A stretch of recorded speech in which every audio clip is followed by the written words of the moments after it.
Bonjour et bienvenue à la critique exigeante pour cette courte critique review de Deadman Wonderland.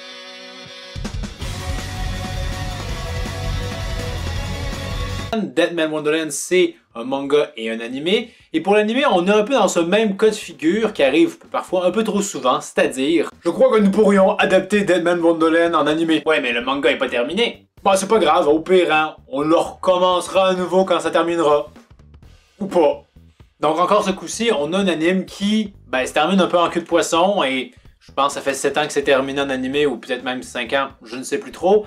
Mais bref, si on est censé avoir un reboot ou une suite, ça tarde, mais n'empêche que quand même, je trouve que l'anime est de très bonne facture et le manga est aussi de très bonne facture.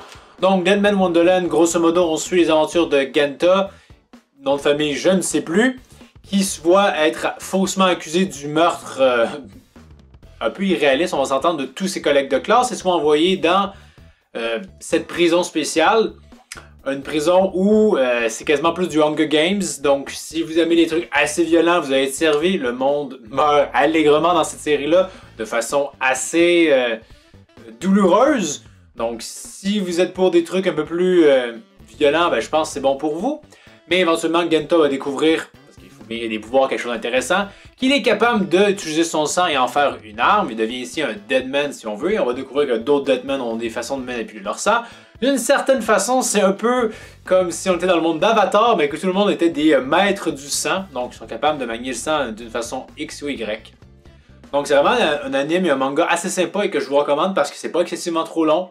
Donc vous dire que ça va vous prendre 2 mois à finir ça ou consacrer combien de temps à écouter tous les épisodes. Non, dans le cas de l'anime, si je dis pas de bêtises, c'est juste 24 épisodes. Et le manga, c'est probablement 150-200 chapitres, donc ça se lit quand même assez bien, c'est quand même assez rapide. Et j'aime bien ces œuvres-là qui savent aller au but sans s'étirer inutilement.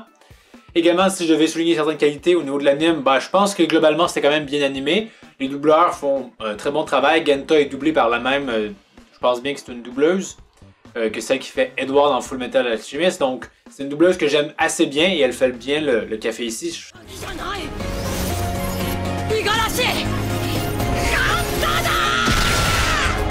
C'est son type de rôle qui va bien, c'est-à-dire l'espèce de underdog, comme on dit, mais qui veut quand même persévérer.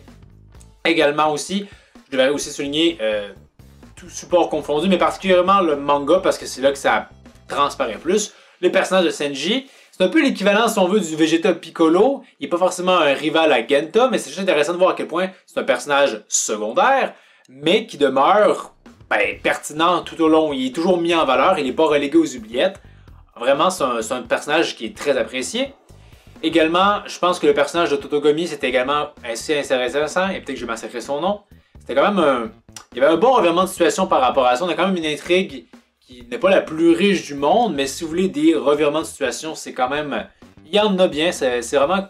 C'est très satisfaisant. Je ne dis pas que c'est une excellente œuvre, mais je vous la recommande. Faudrait que je me la retape, je pense, honnêtement. Ça en vaut définitivement la peine et que je le relise. Je me souviens que je ne regrette pas de l'avoir fait et c'est ce pourquoi je vous en parle maintenant. Également, même s'il n'a pas été dans mon top 10 des meilleurs génériques, d'ailleurs, je tiens à préciser, j'en ai oublié, pas forcément oublié, mais il a fallu que j'en passe un paquet, ça ne fut pas facile, je pourrais toujours faire une autre vidéo également, d'autres génériques assez enlevants. Je trouve que le générique de Deadman Wonderland aussi fait très bien le café, c'est un générique très agréable, un beau visuel, de la bonne musique, donc vraiment, je pense que ça conclut ce que j'ai à dire. C'est toujours un peu bizarre, hein? Quand c'est bon, c'est toujours plus court, résumer les choses, du moins c'est plus dur de dire comme pourquoi cette scène-là est assez incroyable, ou assez intéressante, donc vraiment, Deadman Wonderland, si vous aimez des trucs assez violents, avec quand même un neketsu quand même, on va dire, plus violent-esque, je pense que c'est pour vous. C'est court, mais agréable, et on a quand même des personnages qui sont bien traités, bien considérés. C'est sûr que des fans plus hardcore pourraient me dire qu'il y a tellement de différence entre le manga et l'anime que l'un est moins bon que l'autre, comme toujours, mais je dis que les deux supports se valent très bien. Commencez avec l'anime, et après ça, poursuivez avec le manga. Je pense que ça fait assurément bien la chose. Donc, à vous qui connaissez Deadman Wonderland, qu'est-ce que vous en pensez? Est-ce que vous l'aimez bien ou vous trouvez que j'en mets un peu trop? Donc, faites-moi part de tout ça dans les commentaires. Pour la prochaine critique exigeante, je pourrais parler d'Agame ga Kill, même si honnêtement, il faudrait que je me tape l'anime pour faire, peut-être même après quoi en fait, un espèce de versus anime-manga, parce qu'encore une fois, dans le cas d'Agame ga Kill, c'est encore une fois une adaptation d'un animé, d'un manga qui n'était pas encore terminé, mais on est plus près d'un Full Metal Alchemist dans le sens qu'ils ont vraiment voulu clôturer réellement la série. Et étrangement, ça vendait quand même beaucoup de punch par rapport au manga. Comme quoi, je sais pas si l'auteur était à ce point-là impliqué ou juste, ben, les mêmes idées se sont rejointes. Donc, à voir la semaine prochaine. Merci d'avoir regardé. N'hésitez pas à aimer, partager, commenter et tout le tralala, le bon vieux tralala. Hein? Et je vous dis à la prochaine. Critique exigeante. ご飯も毒に毒の涙がキラキラ光